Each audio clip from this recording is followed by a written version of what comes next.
इस जन्म में मनुष्य योनि मिलने का अर्थ यह नहीं कि अगला जन्म भी इसी योनि में मिलेगा, क्योंकि जीवन मरण और अगला जन्म सब कुछ कर्मों के आधार पर ही तय होता है। लेकिन कई बार गलत कार्य करने वाले यह सोचते हैं कि कोई उन्हें देख नहीं रहा है।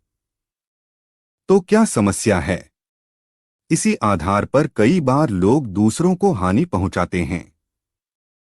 कभी बेवजह किसी की हत्या कर देते हैं, तो कभी चोरी डकैती या फिर अपनों के साथ धोखाधड़ी। लेकिन क्या आप जानते हैं कि इन सारे कर्मों के गंभीर परिणाम हो सकते हैं? इनके आधार पर सियार, गिद्ध, सांप, गधा और कौंच योनि में जन्म मिल सकता है। तो कर्म थ्योरी के आधार पर कौन से कर्म से कौन सी योनि मिलती है, आइए जानते हैं। कथा मिलती है कि एक बार महर्षि वेदव्यास से ऋषियों ने पूछा कि किस कर्म से कौन सी योनि में जन्म मिलता है। तब उन्होंने विस्तार पूर्वक बताया। वेदव्यास जी ने बताया कि जो भी व्यक्ति पराई स्त्री के साथ संबंध बनाता है, उसे भयानक नरक भोगना पड़ता है। इसके बाद एक अलग अलग योनियों में भटकना पड़ता है। महर्षि वेदव्यास ने कहा कि हर स्त्री का आदर करना चाहिए, कभी भी किसी भी स्त्री को परेशान नहीं करना चाहिए, अन्यथा ऐसा करने वाले सबसे पहले भेड़िए के रूप में जन्म लेते हैं। इसके बाद वह कुत्ता बनते हैं, फिर सियार, गिद्ध, सांप, कौआ और बगुला बनते हैं।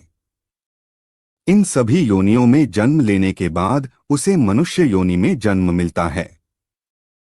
महर्षि ने बताया कि बड़ा भाई पिता तुल्य होता है, इसलिए वह सदैव ही आदरणीय है। कभी भी किसी भी परिस्थिति में उसका अनादर न करें, अन्यथा कौंच नामक पक्षी के रूप में जन्म लेना पड़ता है। उसका जन्मकाल 10 वर्षों का होता है। यदि इस दौरान उस पर ईश्वर कृपा दें, तो वह अगले जन्म में मनुष्य योनि में जन्म लेता है।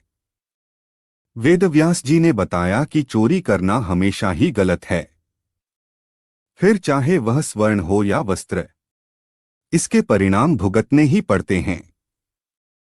उन्होंने बताया कि यदि कोई व्यक्ति वस्त्रों की चोरी करता है, तो वह अगले जन्म में तोता बनता है। वहीं सुगंधित पदार्थों की चोरी करने वाले छछूंदर के रूप में जन्म लेता है। इसलिए कैसी भी परिस्थिति हो, लेकिन चोरी करने से सदैव ही बचना चाहिए। महर्षि ने बताया कि यदि कोई व्यक्ति किसी का कत्ल करता है, तो यह जघन्य अपराध की श्रेणी में आता है।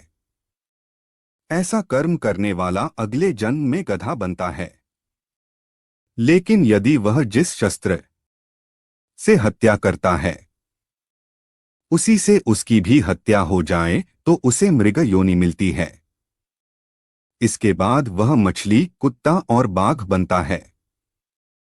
लेकिन इन योनियों में भ्रमण करने के बाद वह मनुष्य योनि में जन्म लेता है।